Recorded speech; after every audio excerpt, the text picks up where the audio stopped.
فینال وزن 92 کیلوگرم. این هم چهره دلاور بیزکی اهل جویبار استان مازندران، کامران قاسمپور. کامران دوست داشتنی که باعث میشه زیبایی های کشتی دوچندان بشه با زیرگیری های ناب خودش. کامران قاسمپور یا در مقابل کشتیگیر روس باید این بار قرار بگیره. آلن باگایف. این کشتی سخته. کامران قاسمپور با هر دو داور کنار خوشوبشی انجام میده تا بعد بریم به رقابت فینال. یه ایراد گرفتم به دومندی، فکر کنم آلن باگایف یا نه اصلا بدنش مثل که چرم بوده. باگایف. کامران قاسمپور. میدونم شما هم مثل من دل تو دلتون نیست این رقابت جذاب با هم ببینیم. یک خانه دیگر مونده. این کشتیگیر خوب روس ها آلن باگایف در مقابل کامران قاسمپور. دستاش همین ابتدای کار کرد، اون حرکت های جذاب خودش رو انجام میده. باریکلا پاهای بیدار کامران قاسمپور. نشست برای زیرگیری از یک زیرگیر قهار و در برگشت بهش نشون میده که نمیتونه از این پا و این دستا رد بشه. چه کشتیگیری آلن باگایف. یک کشتی سخت رو خواهیم داشت. کامران قاسمپور دستاش کام میکنه. بهتر که زودتر بهش دیکته کنه زیرگیری های نابشو. داره شلوغ میکنه کامران پاهاش نرسه، ولی یک لحظه آزاد بشه. رسیده پاهای آلن باگایف. کشتی بالا. چه کشتی سختی خواهد شد. کامران ولی کشتیگار بزرگتری از آلن باگایف تونسته شکست بده و به خم او را برسه. بزرگتریشون رشید سعدالله بود که تونست او رو درخکن کنه. حالا کم کم داره خودش رو پیدا میکنه. غوص میکنه روی سرگردن آلن باگایف تا با کار کردن دستا بتونه به پاهای او برسه. میدونه که چقدر قهار در زیرگیری و داره شلوغ میکنه کامران به دستاش نرسه. اختار برای دوبندی قرمز. تذکر رسمی اول کامران قاسمپور.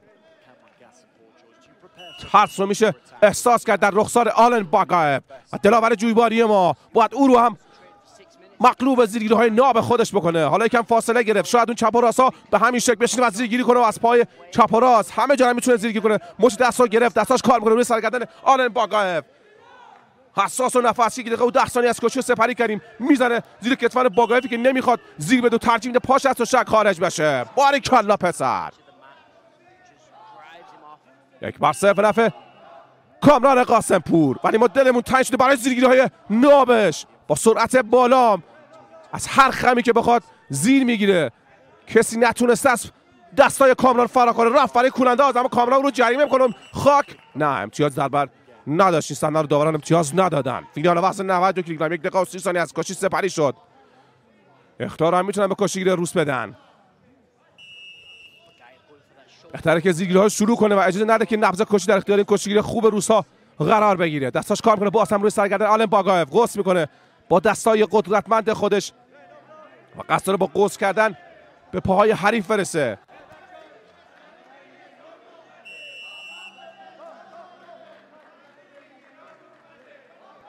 داور کشتی رو قطع میکنه. اختیار 30 ثانیه رو باید بدن به آلن باگایف. کشتی خیلی حساس و پایا پای داره دنبال میشه. کامران قاسمپور 1 دقیقه و 9 ثانیه. خیلی دیگه ما رو معطل گذاشت. نشست برای زیرگیری. این بار به یه سبک دیگه پارت و شک خارج میکنه. کاملا در لاک دفاعی فرو رفته کشتیگیر روس.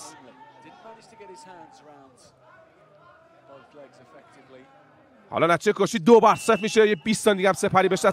نه دنبال این باشه که ثانیه ها سپری بشن خودش اگه امتیاز بگیره باز هم بهتره. کامران قاسمپور باز هم دستاش کار میکنه روی سرگردن آلن باگایف. یه کشتی بسیار پرسرعت و با تنش بالا رو دارید مشاهده میکنید. باگایف. این هم مهدی تقوی. خودش زیرگیر قهار بود.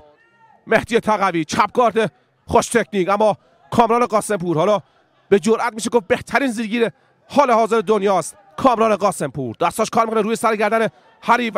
یک امتیاز دیگه هم به ما میدن 3 بر 0. اما هنوزم ما دوست داریم زیرگیری‌های کامران رو ببینیم. عادت کردیم به این قسمت. چقدر قشنگ پاشو به عقب هدایت میکنه. حالا بهش نشون خواهد داد که چوکی اونو باید زیرگیری کنه. کامران قاسمپور 3 بر 0. 26 ثانیه رفت برای زیرگیری. وای چقدر خوبه در برگشت ها این کامران قاسمپور. همه جای کشتی پیشرفت کرده. جانم پسر نشون میده که چگونه باید پا رو به عقب هدایت کرد. یک دفاع درست برای زیرگیری ها از استاد زیرگیری کامران قاسمپور و چگونه در برگشت ها حریف رو این گونه خاک میکنه. 5 بر 0 به نفع دلاور جویباری ما. این هم مهدی تقوی. 5 بر 0 خیلی خوب داره کشتی میگیره. بی‌نقص در همه جا داره عالی کشتی میگیره کامران قاسمپور. نشست باز هم برای زیرگیری، ولی برای چندمین باره که پاشو به خوبی به عقب هدایت میکنه. 30 ثانیه استراحت و میره نزد پژمان دوسکار و مهدی تقوی.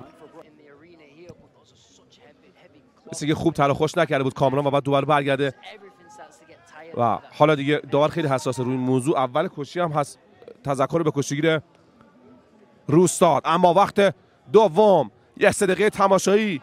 خیلی دلمون میخواد کشتی کامران رو ببینیم. این یک 3 دقیقه پایانی میتونه برای ما باشه و امیدواریم باز هم شاهد درخشش کامران قاسمپور باشیم. 5 بر 0 دستاش کار میکنه روی سر گردن آلن باگایف. باز هم نشست برای زیرگیری. این بار هم نگاه کنید چقدر خوب در میاد، برگشت. چقدر خوبه کامران قاسمپور. 6 بار نشسته برای زیرگیری، هر 6 بار کامران به خوبی پاشو از دستش خارج کرده و نشون میده که خودش میدونه که کجا باید خمو به عقب هدایت کنه. 2 دقیقه و 36 ثانیه تا اتمام. باز هم نشسته برای زیرگیری، ولی هنوز دلمون تنگ شده برای رسیدن به پا توسط کامران. خودش هم مثلا انگار عادت داره، تشنه این کاره. یک هم گاردش بیاد بالا، شاهد زیرگیری کامران خواهیم بود. باز هم نشست برای زیرگیری برای بار چندم و باز هم خیمه جانانه دلاور بیزکی کشورمون. وای وای وای چقدر خوبه در برگشت ها کامران قاسمپور. 8 بر 0. آیا بارانداز حسن خدامه؟ خیلی دوست داشتیم زیرگیری کنه تو این رقابت. 8 بر 0 چندین بار اومد برای زیرگیری از خم کامران، ولی اجازه رو بهش نداد کامران قاسمپور و نشونه در دفاع کردن راه و رسم خوب بلده قاسمپور. کلافه شد مربی روس‌ها. 2 دقیقه و 7 ثانیه. ببینیم کی میشینه برای زیرگیری‌های ناب خودش تکمیل کنه این نمایش زیبا رو. رفت برای دخم جانم کامران قاسمپور و این هم حسن ختام برای کامران قاسمپور با دستان پرتوان خودش. جنگی برار مازرون، تیزر به دست قربون. وحید مرادی بیا بخون حالا برای کامران قاسمپور، دلاور بیزکی ما. 10 بر 0. اون زیری هم که منتظرش بودیم با انواع اقسام فنون از طرق مختلف تونست فینال رو این گونه جانانه برنده بشه و همه ما لذت بردیم و حالا لذت میاد و تو رو دوست داریم و همه ایران بی خود و بی جهت نیست که اینقدر علاقه دارن به کامران قاسم. احترام میگذاره مربی روس‌ها و به قول مربی سابق روس‌ها تدیف تو کجا بودی تا الان؟ نگاه کنید زیرگیری های ناب کامران قاسم چقدر خوب دفاع کرد. ببین اینجا چه برای سر کشتیگیر روس آورد، یه چرخ و فلک زد اون وسط و این هم دخم قشنگ کمرگیری. واسه ختام این نمایش خوب برای دلاور کشورمون. دستش بالا میره و حالا این دست باید بالا بره توسط کامران قاسمپور. لذت بردیم.